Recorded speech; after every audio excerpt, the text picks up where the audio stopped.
pessoal, bem-vindos a mais uma sessão Trashback da Trecheira Violenta. Eu sou Osvaldo e o filme da vez é Força Sinistra, do original Life Force de 1985. É mais um filme de terror e ficção científica que virou mais ou menos um cult classic ali dos anos 80. Eles foram produzidos pela Cannon, essa empresa magnífica de filme trash dos anos 80. Acho que eu nunca falei muito deles na trecheira porque eles são mais pro filme de ação, mas quem me acompanha no canal secundário já viu eu falar de um ou dois filmes deles por lá. Mas em algumas ocasiões específicas a Cannon ia pro lado dos filmes de terror, como foi o que aconteceu com Força Sinistra. O que rolou foi que, em 82, o Tobe Hooper e o Steven Spielberg lançaram Poltergeist, que foi um sucesso, e a Cannon decidiu catar esse diretor pra eles, então eles fizeram um contrato de 3 filmes com o Tobe Hooper. O primeiro deles acabou sendo Life Force, o segundo foi o Invaders from Mars e o terceiro foi o Massacre da Serra Elétrica Parte 2. Mas nesse primeiro, basicamente eles pegaram um livro chamado Space Vampires, que é Vampiros do Espaço, deram pro Tobe Hooper e falaram, ó, faz o que você quiser com isso. Golan e Globus, que são os dois produtores-chefes da Cannon,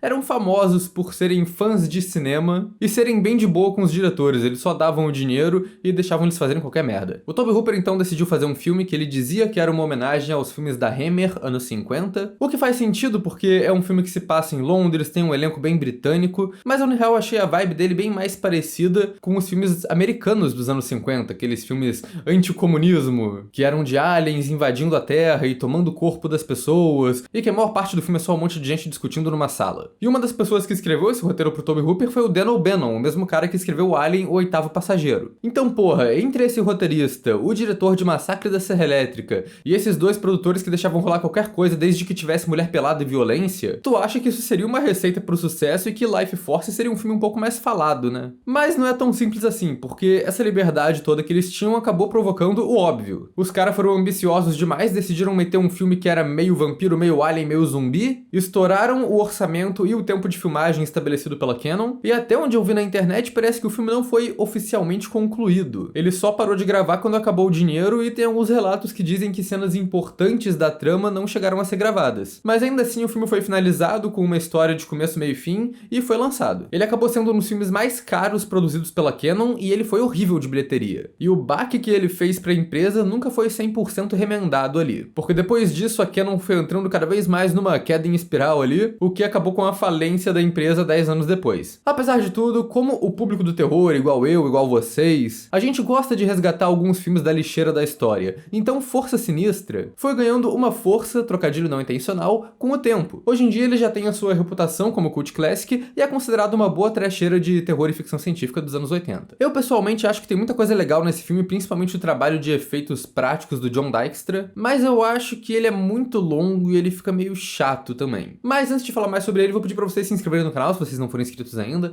Comentem aí embaixo se vocês já assistiram Força Sinistra, o que vocês acham desse filme. Deixem outras recomendações de filmes pra gente falar aqui no canal também. Acompanhe a gente também nas redes sociais, os links estão aí embaixo na descrição do vídeo. Se você gosta do nosso trabalho, seja membro da Trecheira Violenta. Quando você é membro, você ganha acesso a conteúdo exclusivo, consegue escolher alguns filmes que a gente fala aqui no canal através de votações. E, inclusive, Força Sinistra foi uma escolha dos membros. Eu fiz uma votação aqui com alguns filmes não muito óbvios dos anos 70 e 80, e ele foi o que venceu por uma margem boa. Então acho que a galera gosta desse filme. Ou talvez ele tenha sido a imagem mais chamativa com o moço da carcaça falante ali, né? Pode ter sido isso também. E além de tudo isso, você também apoia a gente, né? Isso é importante pra manter o nosso trabalho aqui no canal também. Vou deixar aqui um aviso de spoilers. Sessão Trashback sempre tem spoilers liberados, e o filme já saiu há muito tempo, né? Então é isso, e vamos nessa. Então, Força Sinistra começa com uma missão espacial. Um grupo conjunto de americanos e britânicos está indo para o espaço investigar o cometa Halley, que passa a cada 76 anos. Eles encontram uma estrutura bizarra na ponta do cometa que eles julgam ser uma nave alienígena. Dentro dela tem vários aliens mortos que se parecem com os morcegos gigantes e tudo ressecado. Mas além deles tem também 3 criaturas, aparentemente humanos, que estão lá peladões dentro de uns cristais em um sono profundo. São 2 caras e uma garota. O capitão dessa missão, que aparentemente está numa seca de meses, fica imediatamente obcecado pela mina pelada e decide levar ela e os 2 caras pra nave. Nisso o filme pula pra um mês no futuro, eu acho que era. A nave tá entrando em órbita na Terra de novo, só que toda errada. Terra. Quando vão investigar, chega uma outra nave lá e descobre todo mundo dentro morto, mas os 3 peladão estão intocados lá dentro. Então eles levam os peladão pra Terra e, surpresa, eles são vampiros intergalácticos que sugam a energia vital das pessoas. A mina pelada consegue escapar da base do governo ali e agora tá solta por Londres querendo coletar umas almas e causar um caos. A parada desse filme pra mim é que ele começa bem, uma coisa bem Drácula no espaço, só que não é cafona igual o Drácula 3000, e ele acaba bem também virando esse surto apocalíptico em Londres. Só que a parada é que ele tem 2 horas de duração, e eu acho isso longo demais, a parte do meio é muito arrastada. A sensação que ele dá é igual um filme dos anos 50, que boa parte do filme é só um monte de médico, cientista e militar conversando numa sala, tentando entender a trama, tentando arranjar uma explicação exata ali pro que tá acontecendo. E é até engraçado que o filme parece que demora uns 40 minutos pra decidir quem que vai ser o protagonista dessa história. A primeira cena apresenta vários personagens diferentes dessa nave, é muito confuso porque é todo mundo apresentado ao mesmo tempo e sem muita caracterização relevante ali. Mas como todo mundo morre logo depois, isso não importa, é quase que um monte de protagonista falso ali. E aí quando eles acham a nave à deriva na atmosfera da Terra, a investigação começa e vai mudando de mão ao longo do filme. O primeiro responsável, que tu acha que vai ser o protagonista, é esse Dr. Bukowski. Ele percebe rápido que a Alien representa perigo numa cena que ele vê ela atacando um guarda lá na sala onde ela tava. E aí aparentemente ele tem que correr pelo prédio todo, por várias salas iguais, pra chegar onde ela tá e impedir o que tá acontecendo. O maluco demora tanto pra chegar na sala que tu só se pergunta se realmente essa era a melhor opção. Ele não podia ligar pra alguém, não tinha ninguém mais perto pra ele acionar, não?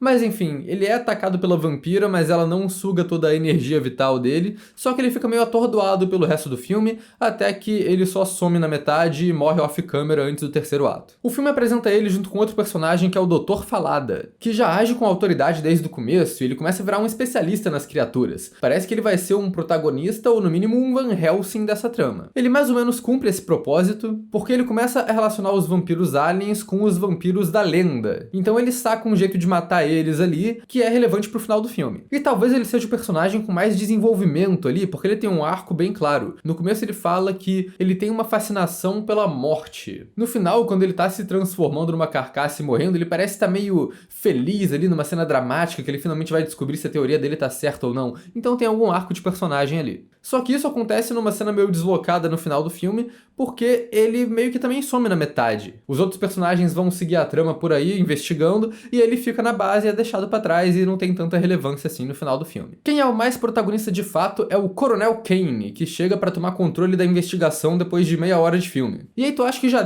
tem uma equipe boa ali pra investigar, mas aparece mais um, aparece o cara enviado do governo, um tal Sir Percy. Ok, já tem 4 pessoas, né, beleza, mas aí 45 minutos de filme, eles descobrem a cápsula de escape da nave do começo, que foi ativada. E o capitão, na real, tá vivo ainda, e ele vira o protagonista do filme a partir desse momento. O que é meio ruim, porque todo mundo até agora tava atuando muito bem, e o ator que faz esse capitão da nave, eu acho ele muito ruinzinho. Ele tem uns surtos mais sem emoção que eu já vi no cinema. E a parada é que todo o lance do personagem dele são esses surtos. Foi ele que encontrou a vampira lá na nave, e ele meio que tem uma conexão única, mental com ela. E no final a gente descobre que ela converteu ele num vampiro também, ou que ele talvez tenha sido um vampiro alienígena o tempo todo e não sabia. Sei lá, tem umas paradas nesse filme que são meio que só jogadas ali, pra falar a verdade. E eles continuam apresentando o personagem ainda, não acabou. Na segunda metade do filme, eles estão lá procurando a Alien e vão parar num manicômio. E por um momento parece que vai ter mais um médico entrando no time, interpretado pelo Patrick Stewart, grande Capitão Picard. Mas na real ele tá no roteiro pra subverter suas expectativas. Porque eles parecem que encontraram a vampira no corpo de um assassino, o Patrick Stewart vai lá ajudar eles a lidar com ela, mas eles descobrem na real que a consciência dela tá no Patrick Stewart. Porque, isso é uma coisa que acontece também, a vampira muda de corpo. Acho que de tudo que me incomoda nesse filme, nesse roteiro, são essas habilidades que parecem pouco aproveitadas aqui, ou pouco explicadas. Não tem muita mitologia estabelecida no filme, então os vampiros vão ganhando habilidades novas conforme a trama vai andando e foda-se, é isso. E eu acho a trama de investigação toda aqui bem sem graça, porque meio que não tem investigação. O tempo todo é só o capitão tendo essa conexão mágica com a vampira, recebendo imagens diretamente na mente dele e falando exatamente onde eles têm que ir e deduzindo onde que a vampira tá, no corpo de quem. Não tem nada muito esperto, nenhuma descoberta inteligente ali, nada visualmente interessante. São só eles andando por um monte de lugar e do nada o cara vira e fala: tive uma visão, é pra gente vir pra cá. Só que a gente nem vê a visão que ele tem na maior parte do tempo, então é só meio sem graça. Acho que em outras palavras, dá pra dizer que enquanto não tem vampira peladona e carcaça falante nesse filme, ele é um pouco chato. Outro lance da estrutura desse filme que podia ser facilmente reduzido são os flashbacks. Porque quando o capitão volta pra trama, ele começa a contar o que rolou na nave. É mais ou menos como se fosse o capítulo da Deméter lá no livro do Drácula. É um relato da viagem que vão acontecendo coisas estranhas, a galera vai morrendo. Mas acho que o problema aqui é que esses flashbacks não contam nada que a gente já não tenha deduzido. A Alien acordou na nave, começou a sugar a vida da galera, alguém tacou fogo na nave pra tentar conter e matar os aliens, beleza. Aí o capitão começa a contar e fala exatamente isso. Então assim, tem umas cenas ok, é legalzinho pra história, mas é meio desnecessário. Eu já fiz algumas comparações com o Drácula, né, essa coisa do navio, o Deméter chegando vazio em Londres e o Drácula começando a atacar a galera, é mais ou menos o paralelo ali com a nave espacial chegando na Terra. E eu acho que o filme tem umas referências à mitologia de vampiros e ao Drácula que são bem legais. Porque basicamente o lance dele é que ele arranja uma justificativa de ficção científica pra existir o mito de vampiros na Terra. É uma coisa meio episódio de Star Trek até, a gente descobre que o vampiro do folclore existe porque essa raça de aliens veio parar na Terra milhares de anos atrás. Cada parte dessa característica de vampiro assim que a gente tem no imaginário popular veio de alguma característica desses aliens. Os próprios personagens comparam a nave dos vampiros com o caixão do Drácula, que ele precisa carregar o caixão com a terra da Transilvânia ou da terra natal dele pra ele dormir dentro, então é isso. E os personagens usarem a conexão mental do capitão com a vampira pra ir atrás dela é mais ou menos parecido com o que eles fazem no final do livro do Drácula, que eles usam a conexão da Mina Harker, que foi mordida pelo Drácula, pra tentar descobrir onde que o Drácula tá e tentar caçar ele. Aí o jeito de matar os vampiros, o Doutor Falada deduz que a lenda tem que ter alguma base nesses bichos também. Então o vampiro você mata com estaca no coração, ele descobre que não é o coração, mas é um ponto de energia focal, sei lá, que fica um pouco abaixo do coração,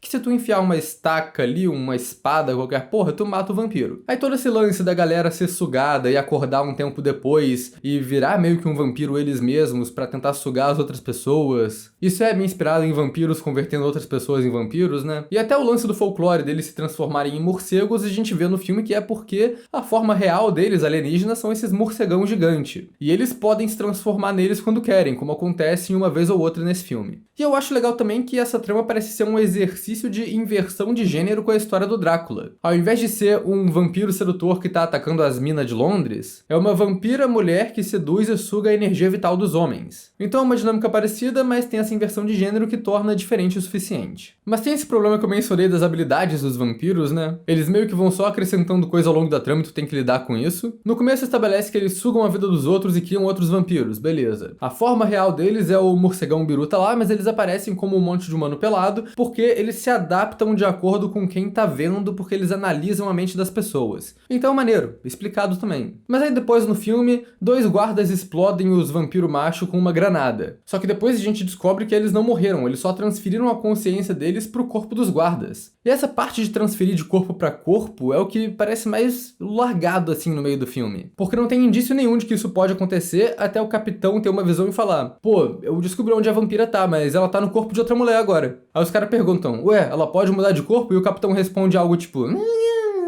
só que o corpo original dela ainda é parte dela e boa parte da trama são eles procurando o corpo dela pra conseguir matar ela. Mas acho que nesse caso também não faz tanto sentido eles matarem o corpo, porque, tipo, os vampiros machos tiveram um corpo destruído, mas conseguiram viver transferindo o corpo deles pra outras pessoas. E beleza, eles matam os vampiros machos espetando o corpo deles com a parada. Mas aí o que impede eles de só irem pro corpo de outra pessoa de novo? Eu não sei, é tudo muito mal explicado. Tudo bem, você tem que espetar o ponto de energia focal e você vai matar ele em formato de energia. Mas se uma porra de uma granada explodiu o corpo deles, acho que o ponto de energia ia ter explodido também, né? Tem toda uma cena mais pro final do filme que 2 malucos ali começam a expelir sangue pelo rosto e o sangue deles se junta em uma massa na forma da vampira e aí ela toma uma forma física ali. Isso já abre tanta margem a mais pra tentar entender que corpo é esse, que é um segundo corpo que ela tirou do nada da consciência dela, que tomou o sangue das pessoas, que eu prefiro nem entrar muito mais nisso. Basta dizer que a trama dos vampiros aqui, essa mitologia é bem zoneada e fica por isso mesmo. Mas tendo dito isso, o que é o grande destaque do filme com certeza são os efeitos. Isso porque quem já viu o vídeo do Hércules lá no canal secundário, sabe que a Canon é um estúdio que fazia umas paradas meio zoada, com os efeitos canastrão. Mas nesse filme parece que eles estavam levando a sério. Os efeitos de nave, espaço sideral e tudo mais são ok, parecem qualquer episódio de Star Trek The Next Generation. E eu acho até legal umas escolhas na direção aqui, do tipo, os astronautas flutuando por aí sem se mover muito, só na força do impulso, ou alguns planos que o Tobe Hooper coloca de cabeça pra baixo, porque não tem gravidade gravidade no espaço, então não tem em cima e embaixo, né? Não tem direção certa. Os personagens podem estar entrando no lugar por um ângulo diferente mesmo. Então eu acho que isso é criativo, tem uma coisa de ficção científica legal ali. Mas o que chama mais atenção são os efeitos práticos das criaturas. Tem os morcegos gigantes que aparecem todos ressecados no começo, e no final, finalmente, um dos vampiros se transforma em um e a gente vê o efeito ali na moral dele vivo, que é muito bom. E tem todos os bonecos e animatrônicos das pessoas ressecadas, que são fodas. O legal também é que tem um elemento surpresa ali, porque tu acha que é só um bonecão inanimado, mas aí do nada o primeiro deles abre os olhos e começa a gritar e andar pelo lugar, tu percebe que é tudo animatrônico. E tem vários efeitos diferentes envolvendo a maquiagem e os bonecão aqui, porque a gente vê o ato de drenar a vida das pessoas sendo feito. Então a gente vê o corpo ressecado se enchendo de novo, a gente vê o corpo da pessoa normal ficando ressecado, e eventualmente a gente vê esses vampiros definhando e explodindo em pó. É uma parada muito bem feita. E eu gosto do visual do filme no geral, que tem muita coisa bem feita aqui também. O design da nave dos vampiros é bem diferente, é tipo uma agulha espacial gigante, que parece ser feita de algum material orgânico. Os personagens passam por dentro dela e falam que aqueles corredores circulares esquisitos parecem artérias vistas de dentro. E a própria nave parece que dá uma acordada quando eles entram nela, ela começa a se mexer sozinha. Os vampiros parecem que tem uma ligação com ela ali, porque no final a nave vai pra terra atrás deles e começa a sugar a alma das pessoas que eles mandam pra ela, como se fosse um depósito de energia ali. Então eu gosto desse visual todo, que é uma coisa meio H.R. Giger, meio Alien com desconto. Acho isso tudo bem criativo. A fotografia aqui também é boa na maior parte. É uma parada mais natural, mas que quebra um pouco pro fantástico quando a trama fica sobrenatural, né? Quando os vampiros atacam, ou quando tem umas cenas de pesadelo, que a cena vira total Dario Argento, com um monte de luz colorida e umas criaturas aparecendo ali como se fosse um susto num trem fantasma. Eu acho legal também nos detalhes no cenário, quando eles vão interrogar uma mulher que eles acham que é a alienígena, ela tem um pôster do David Bowie na parede. O que faz sentido, porque o David Bowie tinha essa persona do Ziggy Stardust, um alien que caiu na Terra, vivendo entre a gente. Então isso é espertinho. A direção do Tobe Hooper também é bem padrão. O filme, como eu disse, tem um ritmo mais devagar, um monte de gente conversando numa sala, etc. Mas tem alguns momentos bem criativos também. E pra mim o auge disso é quando eles descobrem que o Patrick Stewart tá ali carregando a consciência da alien dentro dele, e aí rola uma cena de interrogatório que tem uma montagem meio doida, que vai intercalando o Patrick Stewart com a Matilda May, a atriz que faz a vampira, ali deitados na maca. Só que às vezes não bate exatamente o que a gente tá vendo e o que o personagem tá vendo. Então o Patrick Stewart começa a falar, mas a voz que sai é da mulher. Ou então o capitão tá vendo a mulher ali e vai beijar ela, mas a gente vê ele beijando o Patrick Stewart. No final a cena acaba numa doideira, uma vibe meio poltergeist, um monte de efeito de luz celestial pela sala, um monte de objeto voando por ali. Talvez tenha sido o melhor momento do filme pra mim. Depois dessa cena, o ritmo do filme muda porque ele passa a ficar frenético, porque é quando eles começam com a trama meio zumbi. O que rola é que os protagonistas estavam caçando a vampira por aí, mas eles não tinham se ligado que os dois vampiros machos não morreram, eles só trocaram de corpo. Então eles estão espalhando a praga vampiro aí por Londres. Quando o grupo principal volta pra cidade, é quase um filme de apocalipse zumbi, que tem um monte de cadáver ressecado correndo pela rua, atacando as pessoas e transformando elas em cadáveres ressecados também. E nisso tem umas cenas de ação boas, tipo os personagens descobrindo que o primeiro-ministro virou um vampiro já, e aí eles têm que sair correndo do prédio, e alguns vampiros conseguem segurar no helicóptero, eles têm que atirar neles pra tirar eles dali. Uma coisa bem filme de zumbi mesmo. Mas eu acho que, de novo, os personagens acabam meio perdidos nessa reta final. Porque eles têm que encontrar o corpo da vampira pra matar ela, mas não sabem onde ele tá. E aí o capitão usa a conexão mental dele pra ir embora sozinho, e aí o outro cara, o coronel, tem que ir atrás dele, mas ninguém sabe direito pra onde que tá indo. Eventualmente eles descobrem que ela tá escondida na catedral da cidade. Que, assim, devia ser a escolha mais óbvia possível, porque a essa altura, a nave vampiro foi pra cidade, tá parada em cima da catedral, sugando um feixe de luz enorme com a alma das pessoas. Então, assim, acho que é bem óbvio onde eles têm que ir, né? O lugar onde os vampiros estão fazendo toda essa porra desse ritual. Mas por algum motivo os personagens demoram um pouco pra chegar nessa conclusão. O filme termina com um final ambíguo e esquisito. O capitão reencontra a vampira, eles decidem se pegar lá e ela fala que ele talvez seja um vampiro ou qualquer porra dessas, mas ele decide que todo mundo tem que morrer ali, pega a espada e perfura a vampira e ele mesmo. O que, até onde a gente sabe pelo que foi estabelecido no filme, devia matar os dois. Mas na real eles só sobem pra nave e a nave vai embora e a gente não sabe se eles morreram ou não. E aí eu acho que o filme acaba um pouco sem final, do tipo, beleza, os vampiros foram embora, a história do capitão foi concluída, foda, mas e toda a invasão que tava rolando em Londres? Os vampiros foda morreram, mas tecnicamente tem um monte de vampiro merda ainda na cidade, né? O que vai rolar nessa situação agora?